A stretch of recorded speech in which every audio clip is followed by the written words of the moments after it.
అత్యంత ప్రత్యేకమైన మా కుటుంబం ఎప్పటికీ మర్చిపోలేని కృతజ్ఞతలు జగన్మోహన్ రెడ్డి గారి పాదాల దగ్గర సమర్పించుకుంటున్నాను.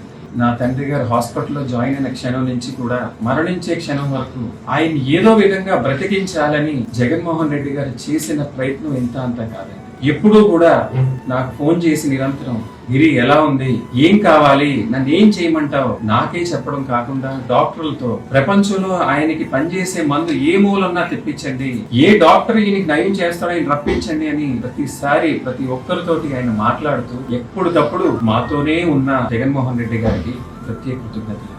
ఆ క్షణం గుర్తొచ్చిన ప్రతిసారి ఆయన పట్ల గౌరవంతో మనసు పొందుతుందండి. మా నాన్నగారు చనిపోయినప్పుడు ఆయన భౌతిక ఆయన దగ్గరికి వచ్చి వారే స్వయంగా మా నాన్నగారు పాడి మోయడం అనేది మేము ఎప్పటికీ మర్చిపోలేము. ఎటువంటి ఆర్భాటం లేకుండా, ఎటువంటి సంకోచం లేకుండా ఆయన చేయడం అనేది మేము మర్చిపోలేమండి. ఇది ఒక వ్యక్తి రాజకీయ లబ్ధి కోసమో, పబ్లిసిటీ కోసమో, ఓట్ బ్యాంక్ పాలిటిక్స్ కోసం చేసింది కాదండి. ఒక కుమారుడు ఆయన తండ్రికి ఇచ్చే ఆఖరి గౌరవం అండి.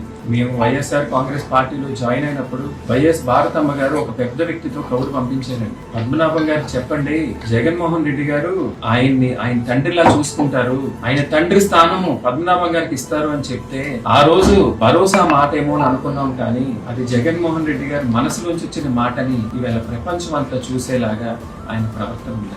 ఎన్ని జన్మలెత్తినా ఆయన రుణం మా కుటుంబ సభ్యులు ఎవరో కూడా తీర్చుకోలేమని మరొకసారి తెలియజేసుకుంటున్నారు.